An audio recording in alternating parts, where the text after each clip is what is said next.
All right, welcome back for another Brown Hands Tech quick review. Today, taking a quick glance at the new Google Nexus 7 2013 edition. This is Google's take on this year's take on Google's Nexus 7-inch tablet. So taking a stab at remodeling and upgrading that, and I think they did a pretty good job. Starting with the first improvements, they improved the screen, so kicking the screen up from same size 7-inch screen, but now at 1080p 323 ppi, which is pixels per inch, so just way more pixels per inch of screen real estate. Last year's model, I believe, was 216 ppi. They've added a 5 megapixel camera to the rear of the tablet. So again, the last year's model had a front facing camera but no rear facing camera. So 5 megapixel shooter on there. That's not really something that's I really cared about, to be honest with you. After a year with the first one, I don't really use my tablet as a camera. I actually hate when I'm at places and people are using their tablets as cameras, but that's just me. Nice to have it on there. They've made it much more compact and more slim. So not that the first one was thick or it was too big or anything. I was actually really happy with the size and feel of the first one, but this one is noticeably thinner, more compact, and just feels a bit better in hand. Feels a bit lighter, or at least better. The weight is better distributed, and definitely a bit more narrow and easier to kind of hold with one hand.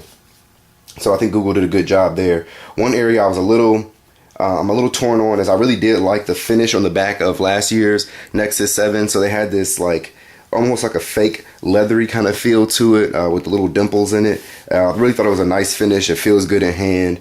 It has been pretty durable for the year that I've had it.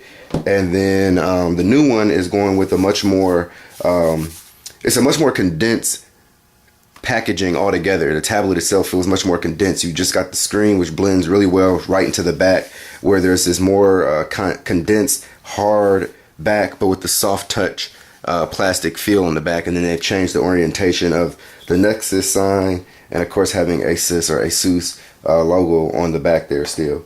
The new tablet is coming in at $229 for the 16 gigabyte and $269 for the 32 gigabyte. That bigger size hard drive being one of the main things that encouraged me to upgrade. I bought the original Nexus 7 at launch, where they only had 8 and 16 gigabyte. They later came out with a 32 gigabyte, but I obviously wasn't about to upgrade. I just waited till now. So getting that bigger hard drive was important to me. Mainly because games take up a lot of space. But if you're not a big gamer, you're not going to have as big of a deal with, or if you're not putting a lot of content, I won't just say games, because I have books, music, a lot of things on here. If you're not planning on putting a whole bunch of content, you won't be, the 16 gig will be fine for you. One of the other nice things about this new one coming out is that the first one is still a really, really good tablet. I was really hesitant about upgrading initially, but number one, I'm a tech geek. I had to get the new one. And then number two, again, I wanted that bigger hard drive, and this is a good way for me to get more memory. But the first one is really a great tablet still. I really, really like this tablet. And now that this one is out, you can find these ones at a discount. I've heard of people finding them on Craigslist for $85. I've heard that that's probably a 16 gig most likely. And then the 32 gig I've heard Walmart is selling for $200. So even less than the 16 gigabyte of the new one, you can get the 32 gig in the old one. In addition to the physical changes and improvements you've seen, one thing that stands out on the new tablet here, again, is the 1080p display. So side by side, it's somewhat noticeable, the difference between the displays. Not horribly, but it is noticeable. There's a slight bluish hint, I think, to the new one, but I kind of like it, honestly. That's just me. A little bit cooler colors, I guess, whereas the other one has a little bit warmer colors.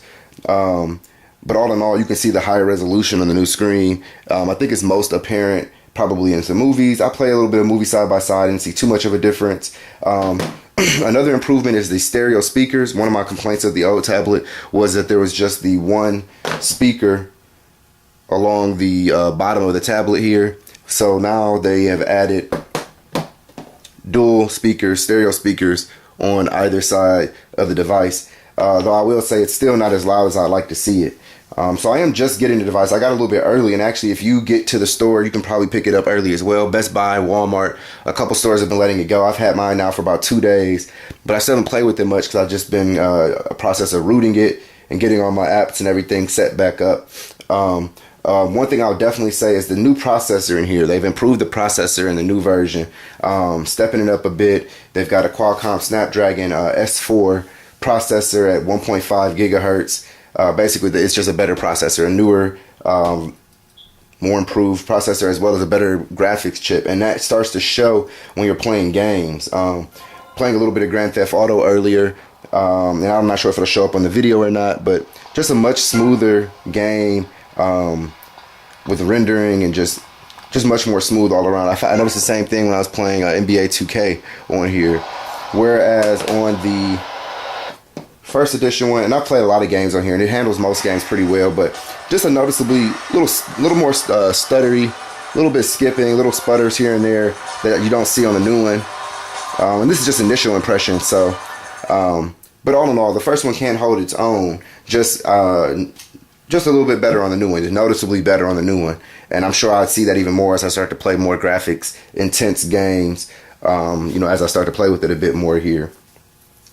So I mean, one thing I would say, definitely a good deal either way. These are probably two of the leading 7-inch devices in my opinion, especially when you're looking at price to performance. Google's doing a really good job of getting you a real high-end device at a very low price point, and then now again, if you're not needing the latest and greatest, if you're not doing anything real heavy, intense gaming, maybe you're just reading, maybe you're just browsing the web, you can even get the old model and save a little bit of money.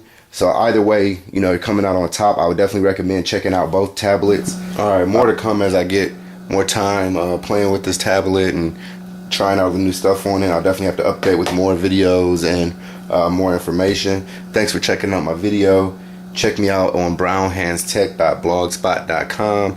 You'll see the link on the video right below. Also check me out on curveaway.com. It's a new blog that we're launching, which will be the new parent site for Brown Hands Tech, where we'll talk about other issues and other things going on in the world around us. All right, thanks a lot, appreciate it.